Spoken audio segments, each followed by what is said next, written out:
What it is, YouTube? It's your boy Nisi coming back with another bullseye of a tutorial here today on the channel. I wanted to talk about multi-band compressors on the tube bus. I've been playing around with the God particle lately. It's only been about a week or two since I had it. I just think that the concept of multi-band compressors on the master fader is interesting, so I wanted to talk about it a little bit, how I feel about it. So if you guys like this video, don't forget to like, comment, and subscribe. Drop more video suggestions down below. So here we go. I got a song that I'm working on right now, right? If you go on my lives, I'm currently mixing a full R&B multi-track, right? So I'm showing you guys on the live, you know how I like to get the kick and bass, right? You feel me? All the gems, you feel me? Type shit, that modern R&B sauce that they've been asking for. So I'm gonna just play the song real quick, and I'm gonna talk about how I like to use God particle, etc. Let's go.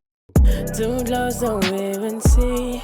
Had a drawback for a bit. Loyalty won't let me admit. Loving you was bad for me. I let go of my selfish needs.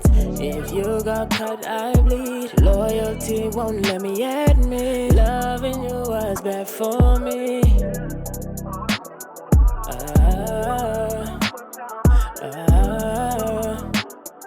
Oh, loving you was bad for me.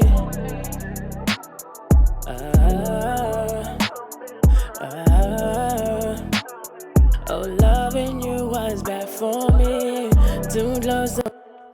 Okay, so you guys got a general understanding of what the song is. A really dope song that I'm working on right now. And you feel me? It's still in progress. It's still developing. Okay, so you make sure y'all tune into the live. Most important thing about a multi-band compressor is that it's a very interesting concept, a multi-band compressor. It reminds me of a sushi chef. You know, if you ever go to Benihana's and they start chopping up that sushi, you feel me? What they, whatever they chopping up in front of you, what they do is they take a whole piece of meat and they chop it up into individual parts, and that's kind of what a multi-band compressor is doing. It's taking whatever signal you bring into it, right, and it's chopping it up essentially and doing the compression on every individual band. On the master fader, it's very interesting because I like to use the God particle because it's kind of like a consistent starting line, like on a track. You feel me? Like when you in school, people run track and field and shit. Like a track is a big thing that has the lines, you feel me, that are consistently there. So like if I'm saying, okay, I'm gonna race you on a track, we both gonna start off on that line, you feel me? Because it's a consistent starting point. So that's why I fought with the God particle.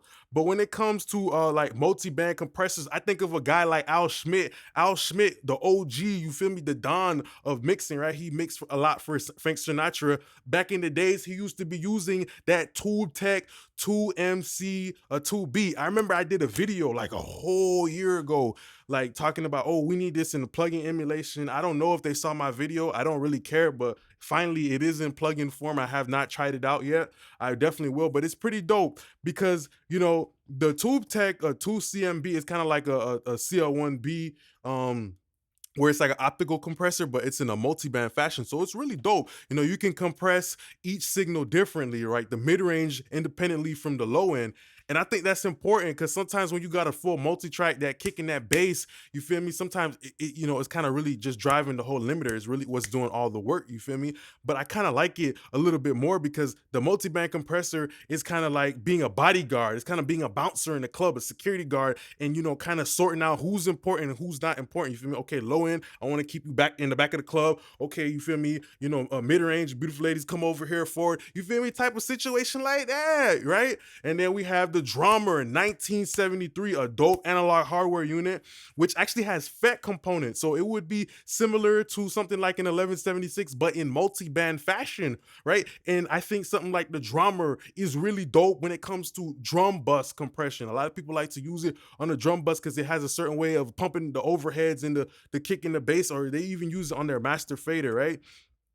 So most importantly, what I wanted to talk about too is, Studio Rack, right? Studio Rack also gives you an opportunity to create a multi-band compressor out of whatever the hell you want. You pull up like multi-band split, and then let's say I wanted to be like, I'm gonna do an API 2500 in multi-band though. You feel me? This is gems. Maybe if you can't afford God Particle, you could open up Studio Rack and boom, you know, you done created your own motherfucker. Now you got your own swag. Now you got your own sauce. You done created your own multi-band compressor. You feel me? So I just think multi-band compressors are really raw.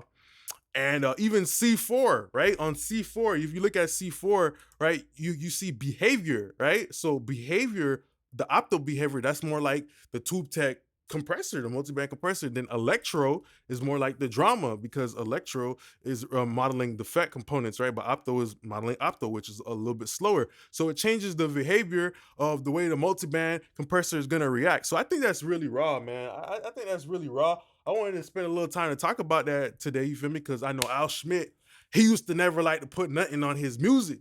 That's an OG from way back in the day, you feel me? He used to like to microphone his stuff and boom, but he used to use the Tube Tech 2MC on his drum bus and his master fader, and that had made me thinking like, damn, maybe like Dave Pensado.